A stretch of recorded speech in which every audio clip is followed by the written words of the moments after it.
जो अपनी रोजी रोटी के लिए लड़ रहे हैं, आज से 5 साल बाद शायद वो होंगे भी नहीं, बिकॉज हाँ। टेक्नोलॉजी सब चीजें। इनको ऐसा था कि इनको इनको जितना खींचना है खींचने दो, लेट्स लेट्स ब्रेक देम। का अप्रोच ऐसा था कि ये वर्कर्स है, कितना लड़ लेंगे। पर बहुत ज्यादा शुरू हुआ है तब से कि हर मूवी में ये लोग नई टेक्नोलॉजी बनाते हैं इन हाउस। अगर आप एक आर्टिस्ट हो, आपको एआई भी सीखना पड़ेगा, क्योंकि वो अल्टीमेटली कंप्यूटर ओरिजिनल कुछ नहीं बना रहा है। ये पूरा इंफीरियरिटी का बिजनेस है। ये आपको वैसी चीजें दिखाने का बिजनेस है जैसी तुम कभी पा नहीं सकते या कभी रियल लाइफ में हो नहीं सकती। तुम्हें ऐसा देख के लगना चाहिए कि यार ये मैं क्यों नहीं हूँ। भी उनका धंधा चलेगा, तभी तुम देख के पकड़ नहीं पाओगे कि ये रियल है या एनहेंस किया हुआ है। लेकिन बहुत सारी चीजें एनहेंस होती है। तो बहुत बड़ा तबका हिंदुस्तान में अभी भी है पागलों की तरह जो फॉलो उस करता चीज है। को अंधे की तरह फॉलो करता है। तभी नेटफ्लिक्स पे एक क्वीन क्लियोपेट्रा पे डॉक्यूमेंट्री आई थी। भाई चलो हाँ, उनको रिप्रेजेंटेशन नहीं मिल रहा है, उनको दिखा रहे हो, लेकिन अगर तुम बाय बॉर्न वाइट कैरेक्टर्स को भी चेंज करने लगोगे, तो इतिहास जैसे अभी हम रामायण बना रहे हैं और राम को चाइनीज दिखा दें कि ये कोई चाइनीज था, जापानीज था, ये ऐसी बात होगी कि तुम हिस्ट्री को रिलेट कर रहे हो जैसा था नहीं। नमस्कार, वेलकम टू दी नुक्कड़ पॉडकास्ट। 7 महीनों से हॉलीवुड में स्ट्राइक चल रही है और वो स्ट्राइक अभी खत्म होने को है। और हॉलीवुड से हमारे साथ हैं दक्ष पंड्या, जो बॉलीवुड में काफी समय से काम कर रहे हैं। और दक्ष यहाँ से जब इंडिया में थे तब प्रतीक गांधी और धर्मेंद्र हाँ, एक फिल्म हमने के करी थी साथ, साथ में, हाँ, या मतलब इंडियन मूवीज से भी काफी कनेक्टेड हैं दक्ष, और सब एक्सपीरियंस बहुत अच्छा इनका एक्सपीरियंस है। और हॉलीवुड का भी काफी एक्सपीरियंस है, हॉलीवुड में भी काफी फिल्मों में उन्होंने काम किया है, जैसे कि इंडियाना जोन्स और स्पाइडरमैन और कुछ नेटफ्लिक्स शोज भी हाँ किए हैं। और यस, ये तो बहुत सारी चीजें की है दक्ष ने। तो अभी हम दक्ष से इसके बारे में आगे बात करेंगे कि दक्ष अभी यहाँ पे क्या कर रहे हैं और आगे वहां जाके क्या करने वाले, इसके बारे में पूरा एकदम उसका पोस्टमार्टम करेंगे। तो अभी दक्ष, आप क्यों अभी इंडिया आए वापिस? आपको वहां से क्या कहते हैं, क्या तकलीफ हो रही थी? देखिए, तकलीफ में तो ऐसा है कि तकलीफ तो कुछ नहीं है। अब स्ट्राइक चल रही थी, जैसे हम सब जानते हैं, हॉलीवुड में एक स्ट्राइक चल रही थी जो मई में शुरू हुई। और राइटर्स गिल्ड, वहाँ का एक राइटर्स विंग है, जो राइटर्स यूनियन होता है, अच्छा। जैसा ऐसा यूनियन है, उनका स्ट्राइक चल रहा था। और एक्टर्स यूनियन जो होता है वहाँ का, वो भी बाद में जुड़ गया था उसमें, 2-3 महीने बाद। और चीज़ ऐसी थी कि जैसे हम हमारे यहाँ यूनियन होते हैं, वैसे यहाँ वहाँ पर भी यूनियंस होते हैं, जैसे जो सेट पे लोग काम करते हैं। अच्छा, जैसे एक्टर्स होते हैं तो एक्टर्स का यूनियन होता है, राइटर्स होते हैं, राइटर्स का यूनियन होता है।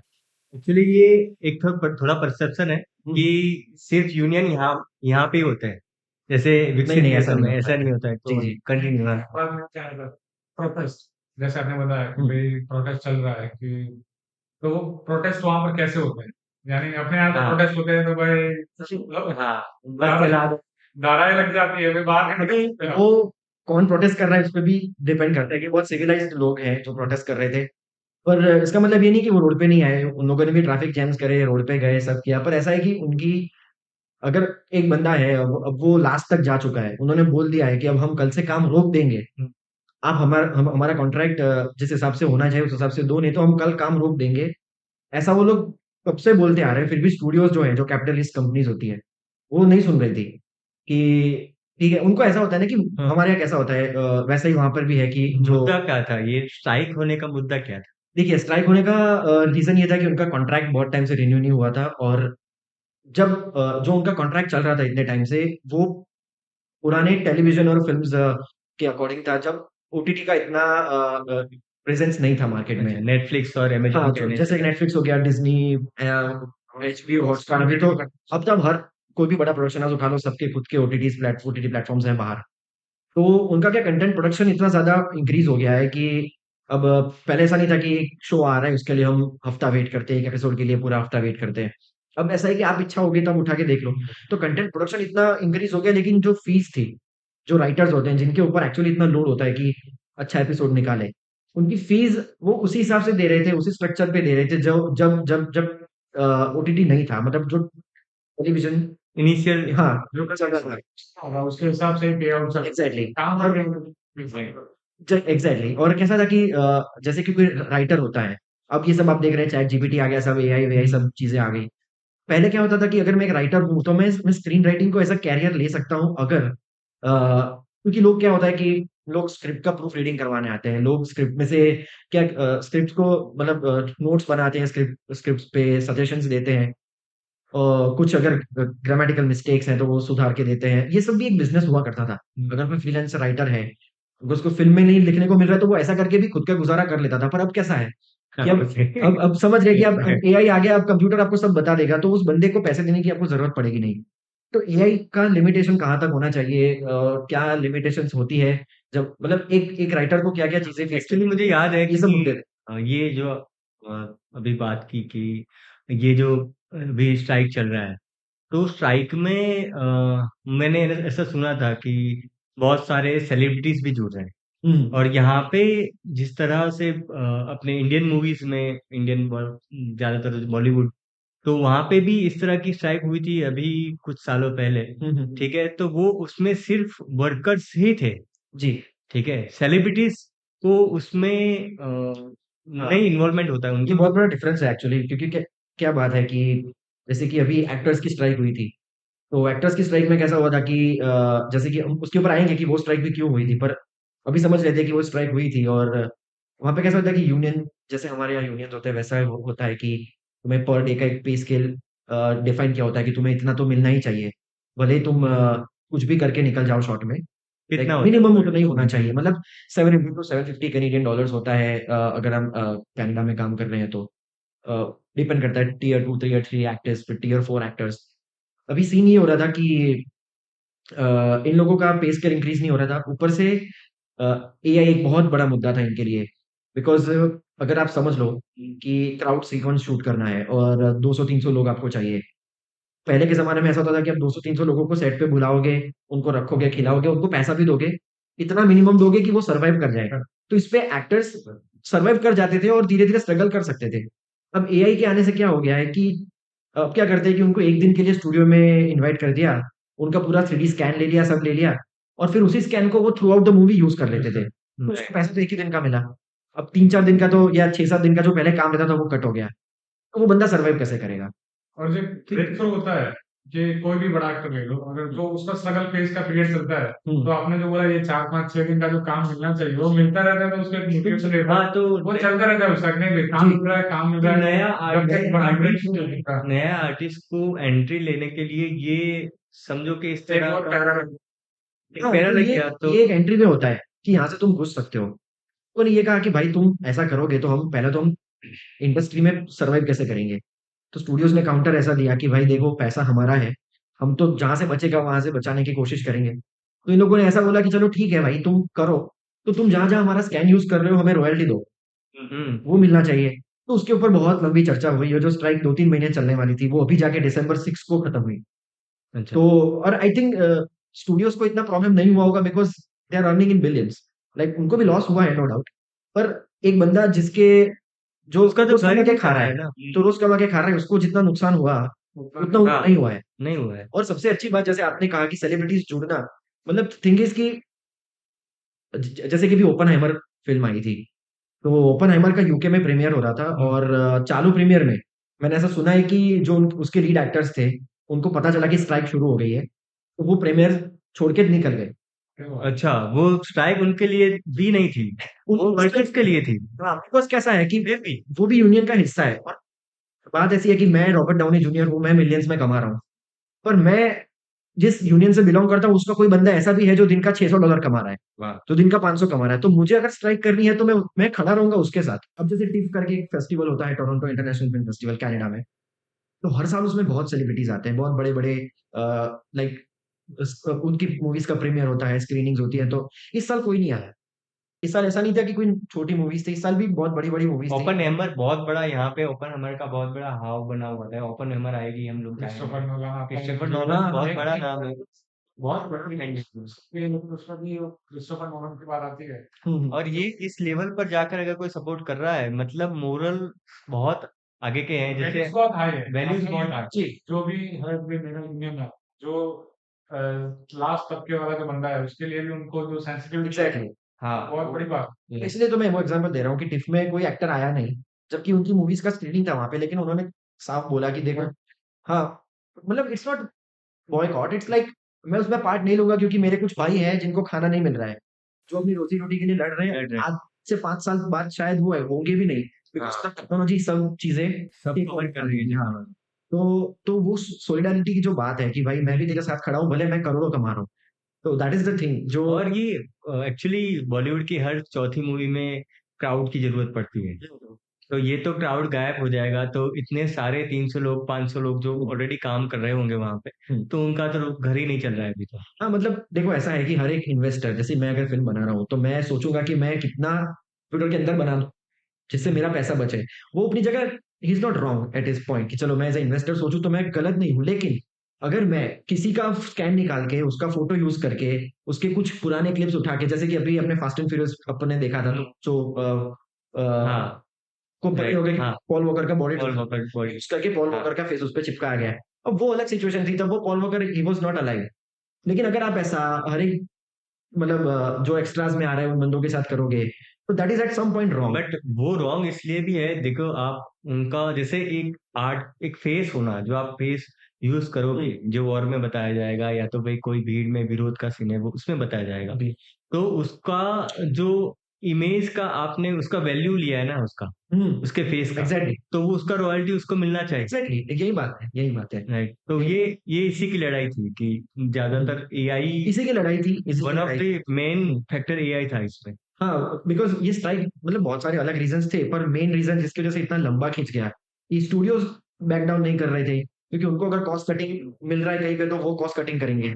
और वो ऐसा कह स्टूडियोज को ऐसा था कि इनको इनको जितना खींचना है खींचने दो, लेट्स ब्रेक देम। का अप्रोच ऐसा था कि ये वर्कर्स है, कितना लड़ लेंगे, कितना लड़ लेंगे। पर एंड में ऐसा हुआ कि स्टूडियोज को पता चल गया कि अगर 2024 शुरू होने से पहले अगर हमने इसका सॉल्यूशन नहीं लाया, तो 2024 की जो फिल्म मतलब जो मूवीज लाइनअप है, हाँ। जैसे कि अभी सुना होगा आपने मिशन इम्पॉसिबल, जो 24 हाँ। में रिलीज होने वाली थी वो 25 में रिलीज हो रही है। काफी सारी मूवीज जो बहुत बड़ी बड़ी मूवीज पीछे चली गई है, तो अब उनको समझ में आ गया कि भाई देखो ऐसा है कि ये हाथी के कान में घुस गई है।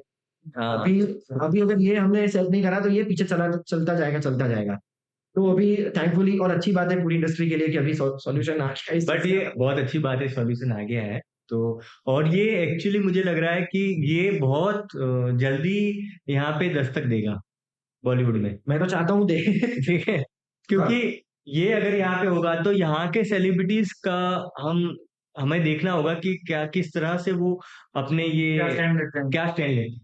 ठीक है, अभी सारे सेलिब्रिटीज जो है वो कुछ ना कुछ बेचने में लगे हुए हैं, ठीक है, बट मेन चीज ये है कि वो लोग कुछ भी बेच रहे हो, अपना ईमान ना बेचें। अब जिसके साथ वो काम कर रहे हैं तो उनके लिए भी खड़े रहना ये ईमान का हिस्सा है।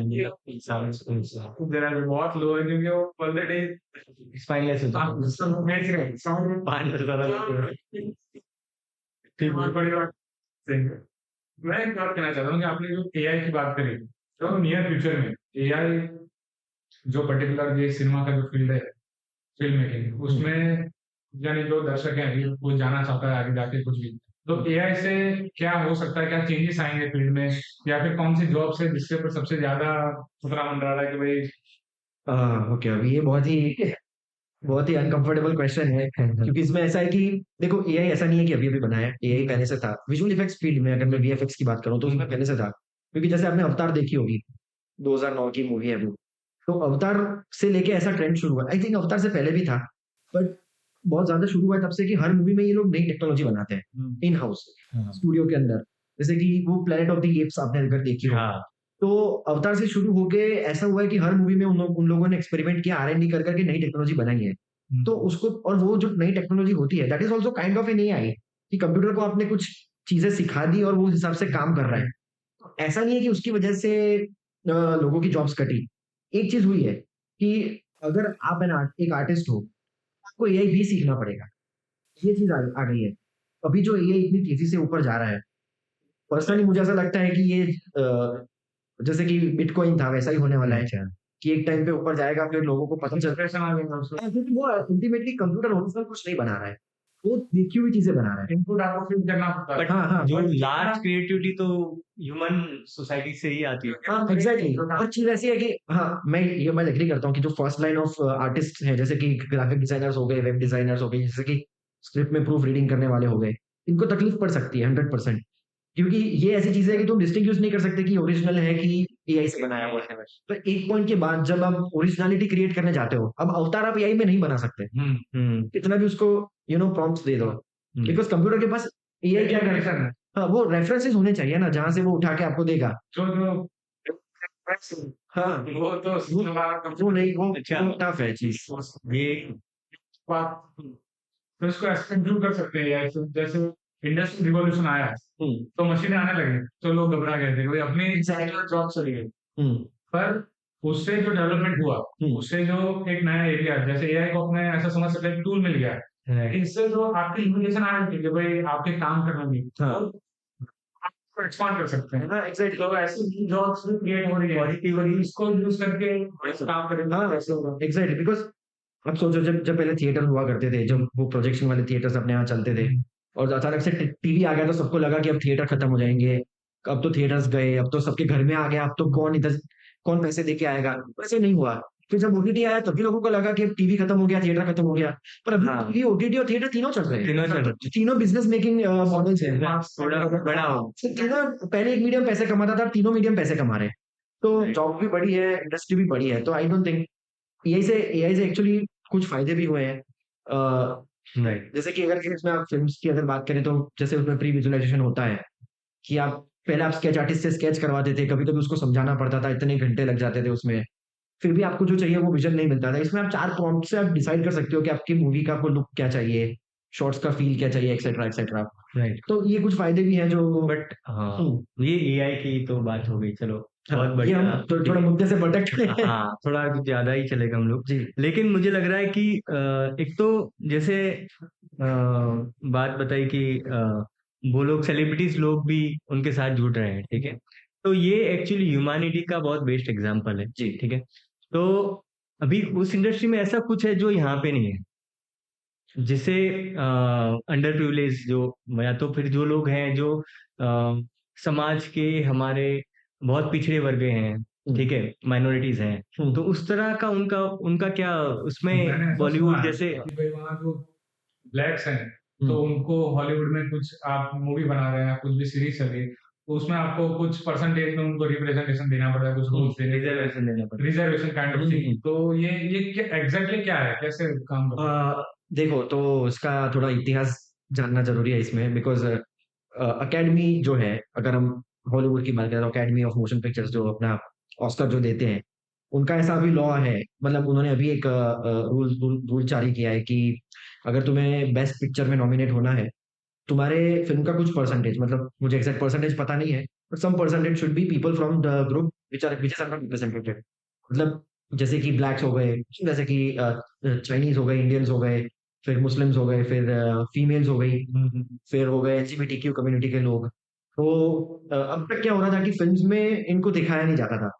तो जो बाहर बैठ के फ़िल्म देख रहे हैं, जैसे हम लोग देख रहे हैं, तो हमको ऐसा लगता था कि हॉलीवुड में सिर्फ़ व्हाइट लोग ही रहते हैं, अमेरिका में सिर्फ़ व्हाइट लोग रहते हैं। हाँ। फिर मैं अमेरिका गया, मैंने देखा कि ओ भाई, व्हाइट्स है, ज़्यादा है, पर दूसरे लोग भी हैं, दूसरे लोग भी हैं। चाइनीज़ भी है, लैटिनोज़ भी हैं। इंडियन हाँ, है। तो अभी ऐसा है कि हम आर्ग्यू कर Culture- सकते हैं कि भाई ये रिज़र्वेशन क्यों? पर रिज़र्वेशन इसलिए ज़रूरी है। मैं उसको रिज़र्वेशन नहीं Equality। बोलता, तो मैं ऐसा बोलता हूँ कि बाहर की दुनिया को कैसे पता चलेगा कि इस देश में ये लोग भी रहते हैं या इस दुनिया में ऐसे लोग भी होते हैं, क्योंकि बहुत लोग मूवीज़ से इन्फ्लुएंस होते हैं। हाँ, और ये इक्वालिटी का जो सबसे बड़ा जो हमको पेंटिंग दिखता है वो एक्चुअली मूवीज में होता है, हाँ। ठीक है? मूवीज से बहुत इंस्पायर होते हैं, पहले बुक से होते थे। अभी जो इंटेलेक्चुअल लोग हैं जो बनते हैं वो सबसे पहले तो जब या टीनेज में होते हैं या तो फिर उसमें होते हैं, तो वो सबसे पहला वो जाता है मूवी देखने या तो फिर क्रिकेट खेलने। इंडिया की बात कर रहा हूँ, इन्फ्लुएंस हो जाते हैं वहाँ। वहां पे ही इन्फ्लुएंस होता है। आज मैं सोशल मीडिया पे देख रहा था, तो एक बंदे ने पोस्ट डाला था, और बॉडी बिल्डर है, अच्छी बॉडी बनाई उसने। बोले मैंने 9 साल पहले बाहुबली देखी थी हाँ, और मैंने बॉडी देखी, कोई ऐसी बॉडी बनानी है, उससे मैंने आज तक एक भी दिन जिम छोड़ी नहीं है। मैं उतना डेडिकेटेड इसी बॉडी बनाने से प्रभास के सादा से कंपनी तो ये ये पूरा इन्फ्लुएंसिटी का बिज़नेस है। ये आपको वैसी चीज़ें दिखाने का बिज़नेस है जैसी तुम कभी पा नहीं सकते या कभी रियल लाइफ में हो नहीं सकती। तुम्हें ऐसा देख के लगना चाहिए कि यार ये मैं क्यों नहीं हूँ? तभी उनका धंधा चलेगा, तभी तुम अपनी लाइफ में, जैसे कि आपने कहा कि मुझे प्रभास जैसी बॉडी बनानी है। अब जब आप प्रभास को देखोगे तो यू रियलाइज़ कि वो भी आपके जैसा, उसकी भी, वो भी मोटा है, उसके भी मसल्स, उसकी भी डबल चिन है, ऐसा नहीं है कि नहीं है। अभी मैं वीएफएक्स में काम करता था और अभी मेरे बहुत सारे फ्रेंड्स हैं जो रेड चिलीज में काम करते थे शाहरुख खान की कंपनी में और ऐसा।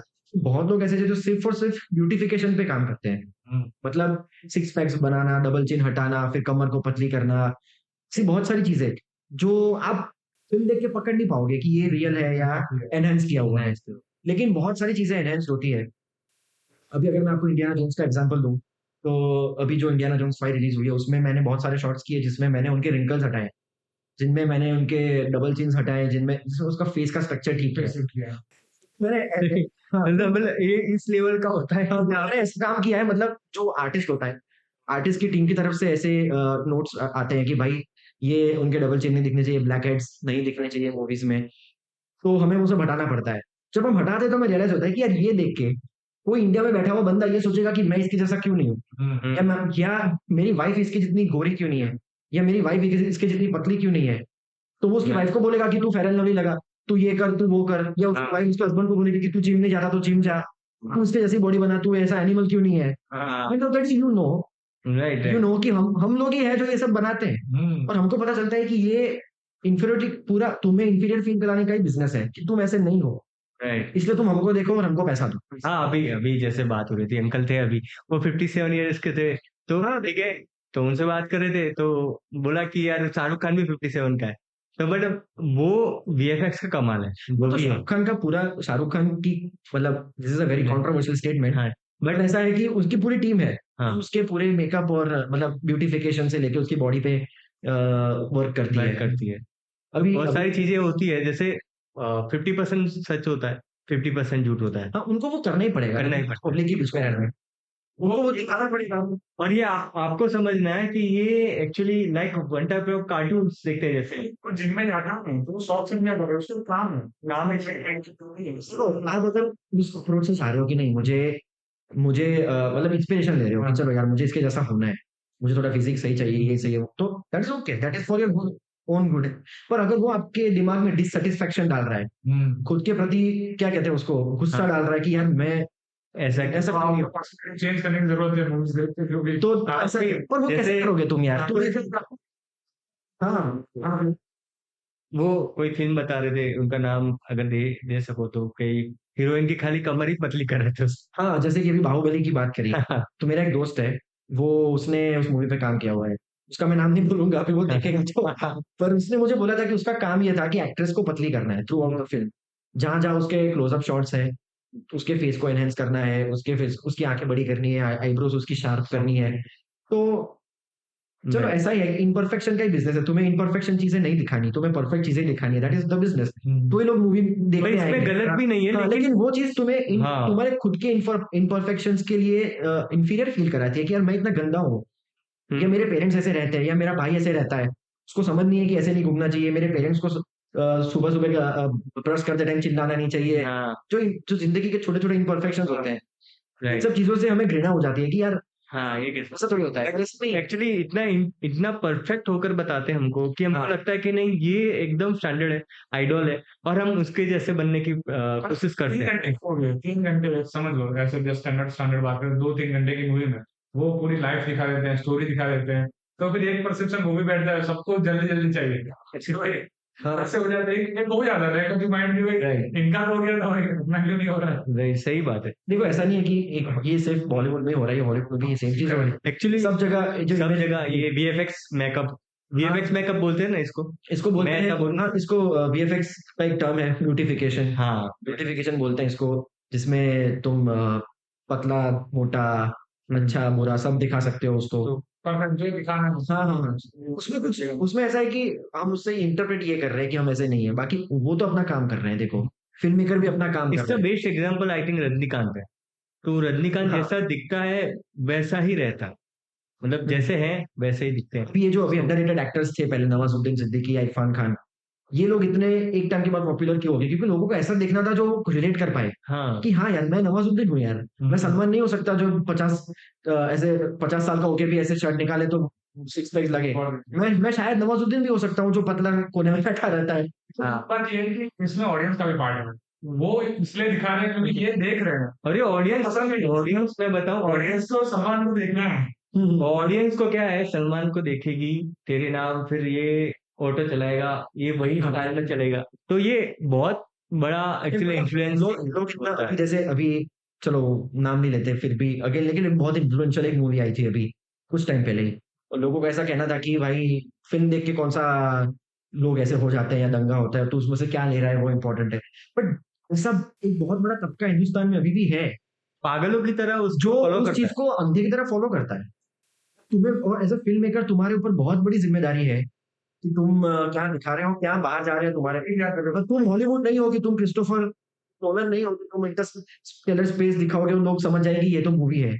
तुम इंडिया में रह रहे हो जहाँ पे ऑटो चलाने वाले को नहीं पता कि ये मूवी है, इसमें ये सब गलत हो रहा है, हाँ, इसमें वो अपनी वाइफ को जाके एक थप्पड़ ही मारेगा सीधा। जैसे एनिमल अभी मूवी आई थी। कि भाई यहाँ पर हाँ। 4 बंदे चल रहे हैं तब तो हाँ, एनिमल आई थी। वो उसकी गर्लफ्रेंड को बोलता है, "तू मेरा ये जूता चाट चाट।" वो मूवी मैंने देखी नहीं है तो मैं उस पे हाँ। वो पॉइंट इज तुम इंडिया से बाहर हाँ। चले गए, उसके बाद बहुत कुछ हो चुका है यहाँ पे। As a film maker you can not expect कि तुम्हारे हाँ। पास सारी इंटेलेक्चुअल है।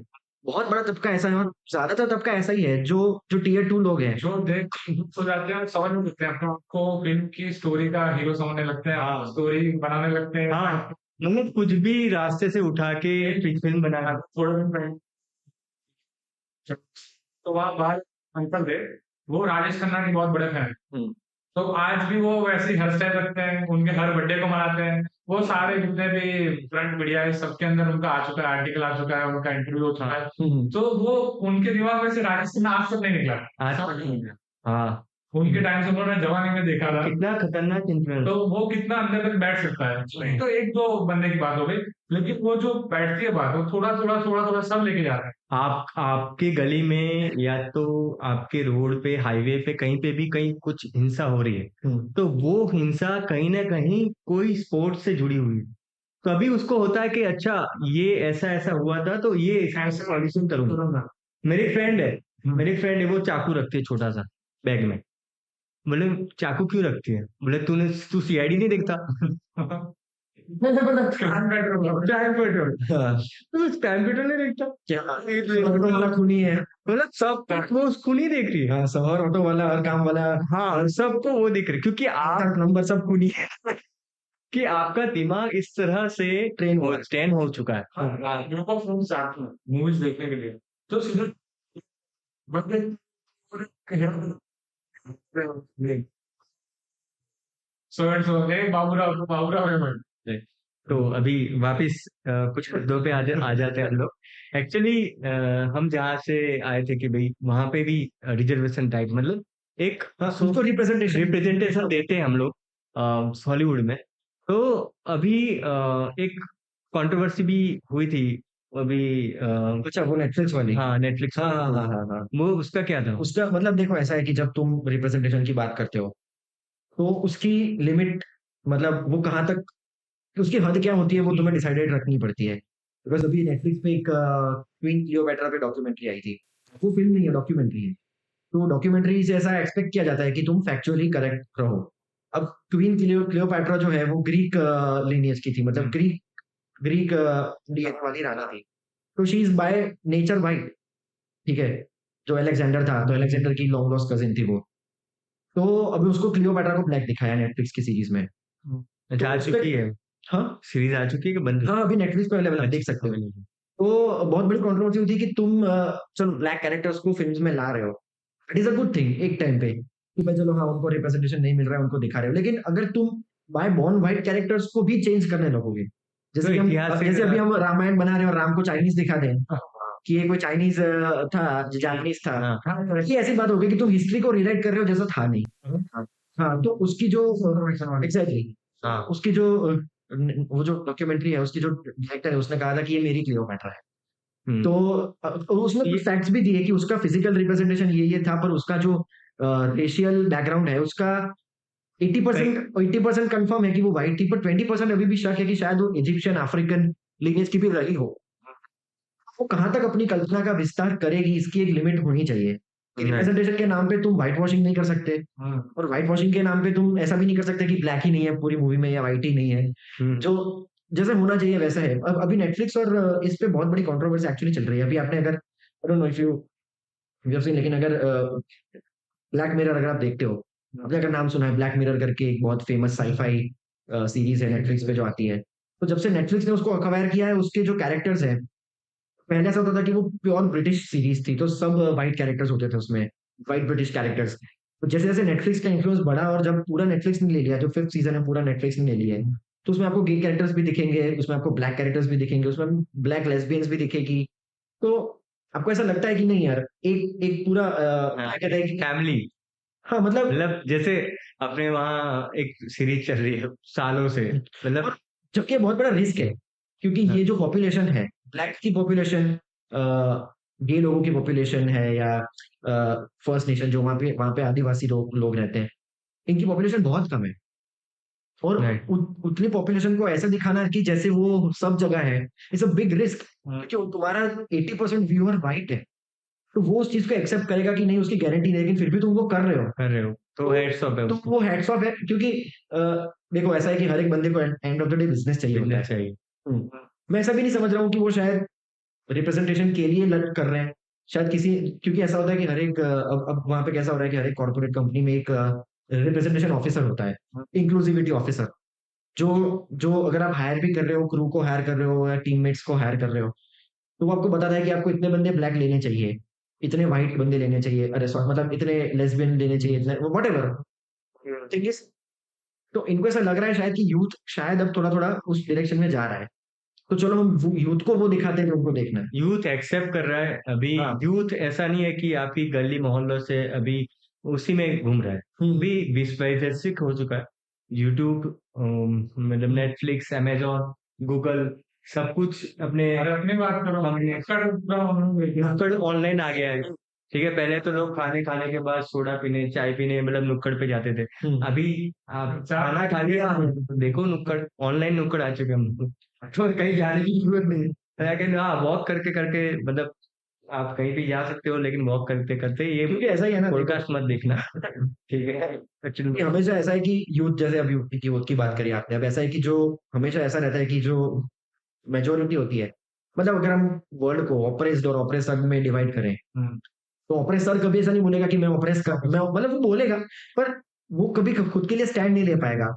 एंड चीजें कब सही होगी, जब एक ऑपरेसर जो होता है, मतलब हाँ, पहला थी ले जाओ, पहला थी, सॉरी। हाँ वादे कर देते। तो मैं मतलब हाँ, मैं यही मुद्दा कह रहा था कि अगर आप वर्ल्ड को ऑपरेस्ड और ऑपरेसर में डिवाइड करो, राइट, तो जो ऑपरेस्ड कम्युनिटी है या अंडर रिप्रेजेंटेड कम्युनिटी है, वो कभी ऐसा नहीं बोलती, वो अपने लिए फाइट नहीं कर सकते, वो खाली बोलेंगे कि हम ऑपरेस्ड है, हम ऑपरेस्ड है। चेंज कब आता है, जब ऑपरेसर में से कोई एक बोलता है कि नहीं यार, हमें जैसे अभी वो पैलेस्टाइन का वो चल रहा है, इसराइल पैलेस्टाइन कॉन्फ्लिक्ट चल रहा है, तो अगर अब मैं उधर था यूएस में, कनाडा में देखा मैंने, यूएस में सब जगह देखा कि जो जो पैलेस्टीन के सपोर्ट में जो लोग हैं, वो तो है ही, लेकिन उसमें बहुत लोग ऐसे हैं जो लोकल्स हैं, जो लोकल व्हाइट लोग हैं, जो लोकल ब्लैक लोग हैं, व्हाटएवर। तो थिंग इज कि एक बहुत बड़ा तबका ऐसे लोगों का भी है जिनको उस कॉन्फ्लिक्ट से डायरेक्ट कुछ रिलेशन नहीं है, फिर भी वो उसके सपोर्ट में जाते जस्ट हैं, बिकॉज ह्यूमैनिटी के खिलाफ कुछ हो। क्योंकि उनको पता है कि यार तो यार वहां पे जो हो रहा है अभी, उस डायरेक्शन में हम नहीं जाते कि वो सही है गलत, that is not the question. The thing is कि जब यूएस में जब स्लेवरी अबॉलिश हुई थी, तो बहुत सारे ब्लैक्स से ज्यादा व्हाइट लोग ऐसे थे जिन्होंने कहा था कि भाई ये खत्म होना चाहिए। हम्म, तो जब जब एक ऑपरेसर कम्युनिटी में से अगर कोई आके नहीं बोलता कि भाई ये रोको, तब नहीं तक वो चीज खत्म नहीं नहीं होती। होती। जैसे हमारे वहाँ इंडिया में भी आप देखो, यहाँ पे सती प्रथा थी, तो राजा राम मोहन राय, और फिर उसके बाद अम्बेडकर, उसके बाद ज्योतिबा फूले, और ये सावित्रीबाई फूले, राइट। तो ये इतना सारा, मतलब जो लीडरशिप आया है, वो एक्चुअली फीमेल नहीं था, मेल ने लीडरशिप हाँ किया, हाँ हाँ, और उसके बिल्कुल, बाद फीमेल से प्रॉफिट मिला। मेरे को पहले बोला पड़ा, हाँ एग्जैक्टली। और एक्सेप्ट किया, पहले एक्सेप्ट किया। हाँ, तो दस एक्चुअली अभी एक स्टेटमेंट आया था, इंडिया में बहुत बड़ी कंट्रोवर्सी भी हो चुकी है उस पे। एक पर्सन है, बहुत बड़े इन्फ्लुएंसर है, वैसे बिजनेसमैन है, उनका कहना था कि अ, आपको एक वीक में 70 आवर्स, 70 आवर्स, हाँ, आपको काम करना चाहिए। तो ये फॉरेन में, जो यहाँ पे हॉलीवुड ही अपना एग्जिस्ट करता है, वहां पे किस तरह से, क्या इतना सारा काम करके वो लोग आगे निकल गए? देखो ऐसा है कि अल्बर्ट आइंस्टाइन, अगर आप जानते हो, तो वो दिन में 8 से 10 घंटे सोते थे, वाह, और उनका ऐसा कहना था कि आई लाइक इट। क्योंकि उनका ऐसा कहना था कि देखो ये मोटिवेशन स्पीकर्स ने ना यूट्यूब पे बोल बोल के हवा बना दी है कि 5 घंटे सोच, ऐसा नहीं होता है। हाँ, इंसान के शरीर को जितनी नींद चाहिए उतनी चाहिए होती है, और तभी तुम्हारा क्या कहते हैं वो हाँ, दिमाग चलेगा यार। क्योंकि हाँ, अगर ऐसा ही होता तो हमारे अंदर सोने की सिस्टम नहीं होती। हाँ, सोने की सिस्टम है, मतलब बॉडी की उसको। हाँ, बिल्कुल। अभी वर्क लाइफ बैलेंस का एक बहुत डिफरेंस मैंने देखा, स्ट्राइकिंग डिफरेंस देखा यहाँ और उस वहाँ में, कि वैसे ऐसा बोलना नहीं चाहिए, पर ऐसा है कि वहाँ पे भी जब ऐसा होता है कि भाई काम में बहुत लोड आ रहा है, तो इंडिया भेज दो। क्योंकि उनको पता है कि इंडिया में लोग 20-20 घंटे से ज़्यादा काम करके, 40 घंटे करके काम काम निकलवा लेंगे। हमारे यहाँ पे लोग बहुत डिमांडिंग है। उसका रीज़न ये है कि वहाँ पे सबसे पहले उन्होंने प्रायोरिटी दिया है वर्क लाइफ बैलेंस को। कि अगर आप हमारी कंपनी में आते हो तो आपको ओवरटाइम भी पूछ के दिया जाएगा। मैं एक बहुत ही एक एक एक एग्ज़ाम्पल मुझे याद आ रहा है, 2021 की ये बात है। मैं एमपीसी करके एक कंपनी है, विजुअल इफेक्ट्स कंपनी बहुत बड़ी, उसमें था। और मैं मेरा 6 बजे टाइम खत्म हो जाता है ऑफ़िस का। तो मैं ऐसे ही, मुझे मज़ा आ रहा था शॉर्ट पे काम करने में। तो मैं 11 बजे तक काम कर रहा था रात के। ऐसे ही मैंने कर दिया, मतलब मज़ा आ रहा था फॉर फन। मैं तो वैसे भी कभी-कभी ऐसा खींच देता हूँ। तो 11 बजे मेरा काम कंप्लीट हो गया। तो मैंने 11 बजे सबमिट कर दिया वो काम। एक्चुअली मुझे सबमिट करना था नेक्स्ट डे ऑफ़िस आवर्स में। हुँ, तो 11 बजे सबमिट करके मैं सो गया। फिर नेक्स्ट डे मुझे मेरे मैनेजर का कॉल आया कि मुझे बात करनी है। तो मैंने बोला, बोलो क्या बात? तो ही इज़ लाइक, तुम ओवरटाइम कर रहे थे कल? तो मैंने बोला नहीं। तो वो कह रहे कि तो तुमने 11 बजे शॉट क्यों सबमिट किया? तो मैंने बोला ऐसे मुझे तो मज़ा आ रहा था तो मैंने 11 बजे किया। तो उसने बोला कि ठीक है, अगर तुम्हें मज़ा आ रहा है, तुम कर रहे हो, तो 11 बजे तो तुम लेट तक जगो, हमें प्रॉब्लम नहीं है। बट सबमिट तुम्हें ऑफ़िस आवर्स में ही करना है। हुँ, उसके 2 रीज़न हैं। सबसे पहले तो तुम्हें आई वुड से कि तुम्हें ऑफ़िस आवर्स के बाहर काम नहीं करना है। तुम go and have your life. Second thing is कि तुम्हें जब जब लॉग शीट बनती है तो उसमें पता चलता है कि इस बंदे ने इतने बजे काम सबमिट करा, इस बंदे ने इतने बजे काम सबमिट किया। तो तुम्हारे टीममेट्स को ऐसा नहीं लगना चाहिए कि ये बंदा ज़्यादा काम करके फेवरेट होना चाहता है बॉस का। हुँ, इससे कंपनी के एनवायरनमेंट के ऊपर गंदा असर पड़ता है। और ये बात आपको कंपनी का आपका तो मेरा मैनेजर मुझे बोल रहा है, मेरा मैनेजर मुझे बोल रहा है कि आप ऐसा नहीं, आप ऐसा चाहते नहीं होंगे, लेकिन लोगों को लगेगा हाँ, कि ये बंदा फेवरेट होने की कोशिश कर रहा है, तो प्लीज़ ये कंपनी का एनवायरनमेंट खराब हो जाता है, ऐसा यहाँ मत करो। उसको खड़ा रख के बोले चॉकलेट खिलाओ इसको। हाँ, मैंने सोचा मन में कि भाई हमारे यहाँ तो ऐसा है कि 2 बजे कोई काम दे रहा है तो मतलब उसको तो ऑन साइट भेजो। हाँ, और ये तो मतलब यही कंपनी का अगला ये मतलब भाई है। वही है। हाँ, तो दैट इज़ द डिफरेंस कि वो इतना प्रेशर देते हैं कि तुम वर्क लाइफ बैलेंस भी देखो अपना, और काम भी उसी टाइम में कंप्लीट करो जितना तुम्हें समय मिला है। 8 घंटे इनफ होते हैं। उसमें 1 घंटे का ब्रेक निकाल दो आप। तो 9 आवर्स इज़ इनफ। अगर वहाँ पे ओटी का रूल, और वो बहुत स्ट्रिक्ट है। मतलब अगर आपको ओवरटाइम करना है, तो उसको पहले आपको पूछना पड़ता है कि क्या आप ओवरटाइम करेंगे? वो तुम्हें रिकमेंड कर सकते हैं कि आप 2 घंटे ओवरटाइम करो तो बेटर रहेगा, ऐसा-वैसा। आप एक्सेप्ट करते हो तभी आपको ओवरटाइम मिलता है। बाकी नहीं। हाँ, और अगर आपको ओवरटाइम दिया मतलब आपको फूड कूपन भी देना पड़ेगा उसको उस रात का। मतलब उस दिन का खाना कंपनी के ऊपर ही होता है। आपको अच्छा। पूरा केयर किया जाएगा। हाँ, और ऐसा है कि ओटी के रूल्स भी ऐसे हैं कि 8 घंटे तुम्हारा मिनिमम वेज रहता है, मतलब मिनिमम आवर वर्किंग टाइम रहता है। तो उसमें आपकी रेगुलर सैलरी आपको मिलेगी।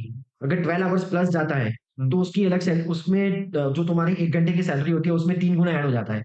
अगर तुम 16 आवर्स काम करते हो तो 4 गुना सैलरी, मतलब ये उस हिसाब से पूरा सेट किया हुआ है। और ये रूल कोई तोड़ नहीं सकता है। क्योंकि ये सारा जो पैसा है उस पे ऑडिट रहता है सरकार का, गवर्नमेंट का। और मैं एज़ एन एम्प्लॉयी मेरी कंपनी के ऊपर केस कर सकता हूँ कि इसने मुझे अ, ये चीज़ नहीं दी। अभी मैं एक एग्ज़ाम्पल दूँ आपको, लाइफ ऑफ पाई करके एक मूवी आई थी। आपने देखी होगी, बहुत पुरानी मूवी है थोड़ी। तो लाइफ ऑफ पाई पे एक विजुअल इफेक्ट्स कंपनी थी, रिदम एंड न्यूज़ करके। रिदम एंड न्यूज़ उस कंपनी का नाम था। वो फ़िल्म कंप्लीट करते-करते वो बैंकरप्ट हो गई। क्योंकि उसमें ओह! इतना ओवरटाइम था कि कंपनी ने एम्प्लॉइज़ के पैसे चुकाने के लिए अपना दिवालिया निकाल दिया। ओह! अच्छा, हाँ, हाँ, यहाँ पे तो हम लोग पर उन्होंने पैसे दिए, लोगों को पैसे दिए कि भाई नहीं, नादार हम बैंकरप्ट हो जाएँगे लेकिन तुम्हें पैसा देंगे। हैं। यहाँ पे अगर वो चीज़ होती तो हाँ, एम्प्लॉयी के बाल सफ़ेद हो जाते, उड़ हाँ, जाते। उड़ जाते हैं। पैसा कंपनी को कुछ नहीं होता, वो ऐसी चीज़ है। नहीं, बहुत एक्चुअली मोरल्स में बहुत हाँ, ये मॉरल का डिफरेंस है कि तुम यहाँ पे एम्प्लॉयी को ऐसे ट्रीट करते हो जैसे वो उसको तुम्हारी ज़रूरत है। अब देखो, हमें सबको पता है कि एम्प्लॉइज़ को भी कंपनी की ज़रूरत है, लेकिन कंपनी को भी एम्प्लॉयी की ज़रूरत रहती है। पर बट अगर ह्यूमैनिटी एक एग्जिस्ट करती है कि भाई ह्यूमैनिटी के तौर जी, पे आप बिल्कुल, बिल्कुल। एक एक जैसे ग्राउंड है ह्यूमन राइट्स का, जो वो रहना चाहिए। राइट है। तो दूसरा, अगर आप सेलिब्रिटीज़ की बात करें, जैसे यहाँ पे सेलिब्रिटीज़ कल्चर है, हुँ, ठीक है? जैसे यहाँ पे कोई सेलिब्रिटीज़ अगर आ रहा है, छोटा-सा सेलिब्रिटीज़ भी है, तो मतलब सब जगह अगर ट्रैफिक हो रहा है, सेलिब्रिटीज़ भी यूँ घूम रहा है, वो यहाँ जा रहा है, वहाँ जा रहा है, 10 स्टाइल मार रहा है, वो बाउंसर्स आ रहे हैं। तो इस तरह का भी वहाँ पे भी इस तरह का है क्या क्या कल्चर? देखो अभी फैन फॉलोइंग तो सब जगह सेम रहती है, पर एक बेसिक ह्यूमिलिटी में फर्क होता है। मतलब जैसे कि अभी मैं 2020 की बात कर रहा हूँ। मैं 2020 में एक स्टूडियो पे काम कर रहा था और उसमें ब्रैडली कूपर आया हुआ था। तो हम एक्सपेक्ट ब्रैडली कूपर एक ए लिस्टेड हॉलीवुड एक्टर है, तो हम ऐसा एक्सपेक्ट करते हैं कि भाई जैसे शाहरुख खान शूट करने के जा रहा है, अब हुँ, जैसे शाहरुख खान तो बहुत ही डाउन टू अर्थ इंसान है, पर मैं एग्जांपल लेके बात कर रहा हूँ। तो वो उसके आजू-बाजू 50 लोग घूम रहे होंगे, उसका स्पॉट दादा, उसका मेकअप वाला, उसका छतरी वाला, उसका पानी वाला, जो भी है, ठीक है?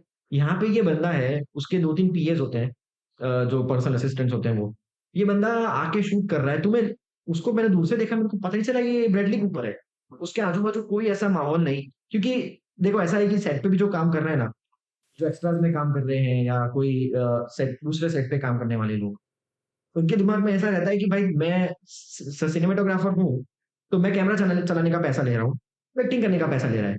तू भी एम्प्लॉयी है, मैं भी एम्प्लॉयी हूँ। राइट, ये बेसिक एक ऐसा आइडियोलॉजी है, ये एक ऐसी थिंकिंग है जो तुम्हारे बीच में जो इन्फीरियरिटी का गैप है ना, वो क्लोज कर देगी। ताकि तुम बाप नहीं हो, हाँ, मैं तुझे शूट कर रहा हूँ तभी तो अच्छा दिख रहा है, हाँ, और तू काम कर रहा है तो मेरी फिल्म चल रही है। मतलब ये गिव एंड टेक का बिजनेस है। एक्चुअली सभी लोग जो कर रहे हैं वो पैसे के लिए कर वो फेमस इसलिए है क्योंकि वो दिखता है, इतने डिफरेंस है, ठीक है? उस अभी राजकुमार हिरानी है, ठीक है? अब राजकुमार हिरानी अगर आमिर खान को 3 बड़ी पिक्चर नहीं देता, ठीक है? आमिर खान तो चलो एस्टेब्लिश्ड एक्टर है, फॉर एग्जांपल दे रहा हूँ मैं।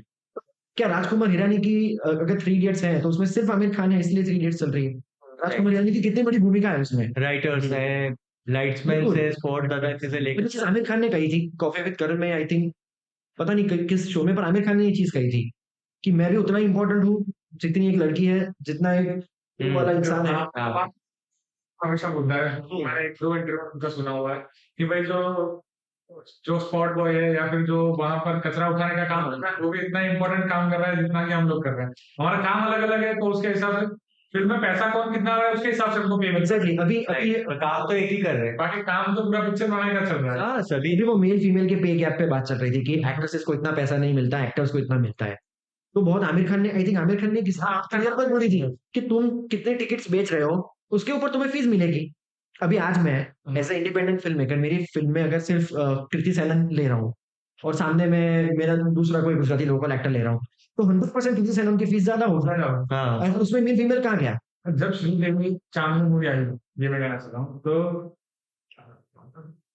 जो अपने चोपड़ा जी हैं हम्म, उन्होंने श्रीदेवी को लाने के लिए उनको इतनी ज्यादा जिद्दोजहद करनी पड़ी, इतनी मेहनत करनी पड़ी और इतना बड़ा जो पे गैप था ना तो बोले जो फिल्म का बजट है ना उसके जो परसेंटेज तो सिर्फ उनको ही देना पड़ा श्रीदेवी क्योंकि वो इतनी एस्टैब्लिश फेमस थी वो।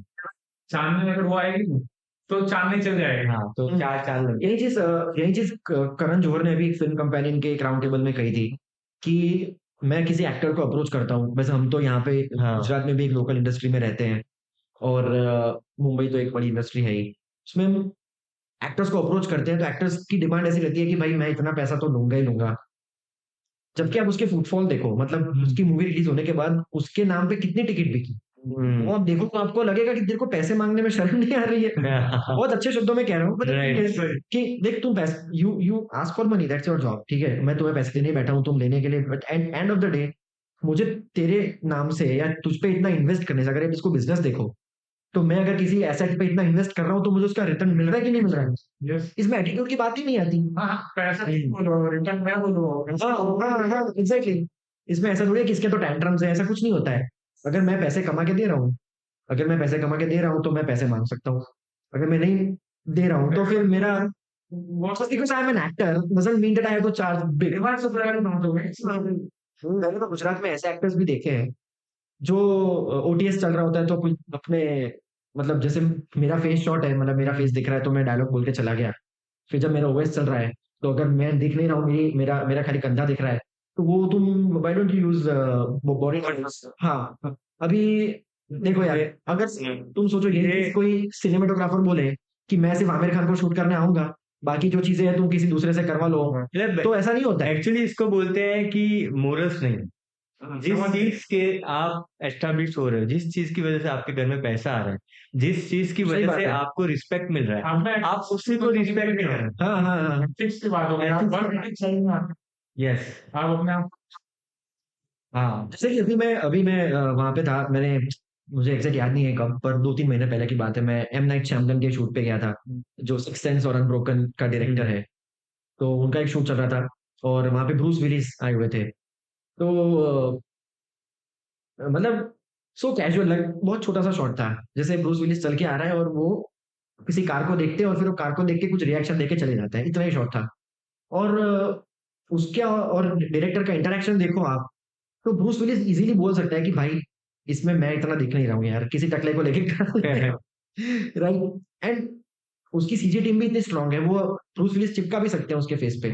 जैसे कि अक्षय कुमार की अभी हम बात करें, तो अगर सम्राट पृथ्वीराज करके एक मूवी आई थी उसकी, हाँ तो अगर आप उसमें जो वॉर सीन्स है वो देखोगे, तो उसमें आपको लिटरली दिखेगा कि जो बंदा घोड़ा चला के आ रहा है ना, उसके मुँह पे अक्षय कुमार चिपकाया हुआ है। भाई तू क्यों नहीं चला सकता? ठीक है, इतना एडिट थोड़ा क्यों?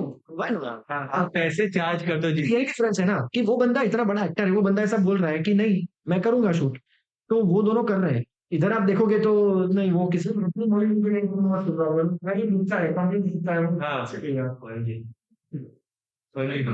मूवीज है जिसमें जैसे, अरे वो मस्त मूवी है जिसका नाम क्या है, हाफ गर्लफ्रेंड है ना, तो उसमें Half कुछ एक्स्ट्रा सीन था, तो उन्होंने ऐसा पूरा दिख ही रहा है कि बिल गेट्स को लगा। मतलब वो तो गंदा वाला यूज किया होगा। नहीं, मतलब ऐसे काम भी आते हैं, पर कभी कभी मुझे ऐसा लगता है एज एन आर्टिस्ट कि यार हम इतना काम कर रहे हैं, क्रू वाला इतने काम कर रहा है, सिनेमेटोग्राफर्स, डायरेक्टर्स, आर्ट डायरेक्टर्स इतनी मेहनत कर रहे हैं, थोड़ा डेडिकेशन दिखा दो यार। Just because you are an actor doesn't mean कि तुम एंटाइटल्ड हो। तो दक्ष तुमने बताया कि ये पूरा हॉलीवुड का माहौल क्या चल रहा है, स्ट्राइक खत्म हो गया, अब आप जाओगे राइट अपने काम पे। सो वीएफएक्स इंडस्ट्री अभी एआई के चलते अभी थोड़े खतरे में आई थी, अभी खतरा टल चुका है फिलहाल के लिए, आगे खतरे और आते रहेंगे, लेकिन जो ह्यूमैनिटी है वो ह्यूमैनिटी उसको हमेशा लड़ती रहेगी आई थिंक। तो जिस तरह से सेलिब्रिटीज आकर खड़े हुए हैं वो स्ट्राइक को सपोर्ट करने के लिए, वो बहुत बढ़िया चीज हमको जानने को मिली है सारी चीजें। सो अभी लास्ट में अब कंक्लूजन पे जा रहे हैं इस पॉडकास्ट के। तो जैसे इंडियन सिनेमा है, इंडियन सिनेमा में भी तुमने काम किया है और हॉलीवुड में भी काम कर रहे हो अभी, तो दोनों में क्या आप डिफरेंस क्या देख रहे हो तुम? देखो, मैंने हिंदी मूवीज में इतना काम नहीं किया है ऑनेस्टली, गुजराती में थोड़ा बहुत किया है, पर जितना मैं मेरे कलीग्स को जानता हूँ या जितना मैंने मेरे आसपास के लोगों को यहाँ देखा और वहाँ देखा है, मुझे एक फर्क जो लगता है दैट इज डिसिप्लिन, कि थोड़ा डिसिप्लिन का अंतर है और लोगों को ट्रीट करने के तरीके में थोड़ा फर्क है। मतलब अगर मैं सेट पे काम कर रहा हूँ, यहाँ पे सेट पे काम कर रहा हूँ, वहाँ पे तो रिस्पेक्ट, हर एक बंदे की रिस्पेक्ट में थोड़ा फर्क हो जाता है। अगर आप बड़े एक्टर हो डजंट मीन कि आपको ऐसे ट्रीट करेंगे वैसे। जैसे मैंने भी मेरे ओवर टाइम वाली सिचुएशन की बात करी थी, तो मैं उस कंपनी में, मैं अगर वो क्रेडिट लिस्ट देखोगे आप फिल्म के एंड में, तो मेरे साथ 100-200 नाम जा रहे हैं, तो मैं उस मूवी का बहुत छोटा सा पार्ट हूँ, मैं हूँ या नहीं हूँ, उस मूवी को कोई फर्क नहीं पड़ता है। पड़ता है, लेकिन फिर भी वो लोग उनके लिए ऐसा है कि हर एक रिसोर्स इंपॉर्टेंट है, अगर वो मुझे अच्छे से लगेंगे ना तो मैं डेडिकेटेडली काम करूंगा। और इट्स नॉट दैट टफ यार, राइट वो 1600-1700 का क्रू लेके हर एक बंदे को सेटिस्फाई करके मूवी बना रहे हैं, किसी को बुरा फील नहीं होता है। ठीक है, प्रोडक्शन इश्यूज हर जगह होते हैं, लेकिन वो जो यहाँ पे सब बोलते हैं ना कि तुम्हें क्या पता, ये इतना सिरदर्दी रहती है। अरे भाई, तुम्हारी मूवीज जितना कमाती नहीं है ना, उतना उनका बजट रहता है। बंदे को कुछ सकते हो, कंपेयरिंग, हम बस सेइंग कि हाँ, अच्छे लोग हैं नो डाउट। मुझे ये लगा कि ये पॉडकास्ट में जितनी बात हुई उसमें एक्चुअली हॉलीवुड में एक छोटा सा देश है, वहां पे हर एक तबके को देखा जाता है कि माइनॉरिटी में है, ये अंडर प्ले कर रहा है, कुछ उसका सोसाइटी का प्रॉब्लम है, लेस्बियन है, गे है, या तो फिर इंडियन है, चाइनीज है, ब्लैक है, सबको एक प्लेटफॉर्म पर लाकर एक साथ दिखाने की कोशिश वो कर रहे हैं। और ये कितने सफल है कितने निष्फल है वो बात नहीं है, बट बात है एफर्ट की है। यस, बात है शुरुआत की। तो वो शुरुआत जो हम बहुत समय से बात कर रहे हैं कि भाई वसुधैव कुटुंबकम, कि भाई एक दुनिया एक कुटुंब है, तो वो लोग वो सही में उसको इम्प्लीमेंट कर रहे हैं। तो हमारे यहाँ भी ये चीज होनी चाहिए और आई थिंक होगी, क्योंकि हम लोग भी इस दुनिया का हिस्सा है। थोड़ा बहुत ऊपर नीचे रहता है, लेकिन वो शुरुआत सब जगह हो गई है।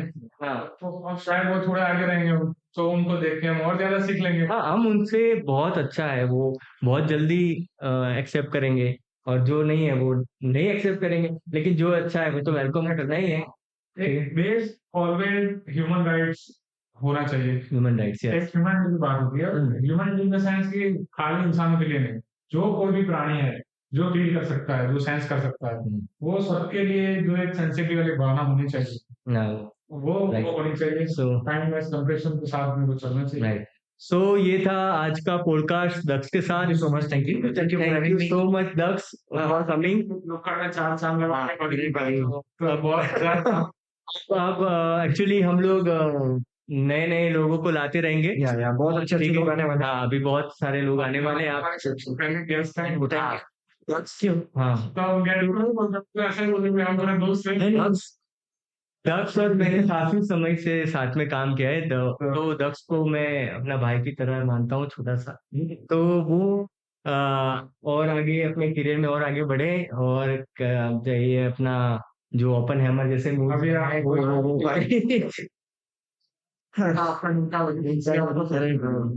तो ये सारी चीजें, चलो ये अभी मजाक बाद में, ठीक है। तो ये थैंक यू फॉर वॉचिंग। आपने इसको बहुत ही धीरज से सुना होगा, बहुत लंबा पॉडकास्ट गया आज का, लेकिन बहुत इंटरेस्टिंग था। इसको देखिए, शेयर कीजिए, तर्क कीजिए, इन बातों को लेकर आप तर्क कीजिए, और तर्क करने के बाद अनुभव में उतारिए। Thank you so much for watching. Thank you. देखते रहिए, सीखते रहिए। हाँ, देखते रहिए, तर्क करिए और अनुभव में उसको उतारिए। Thank you.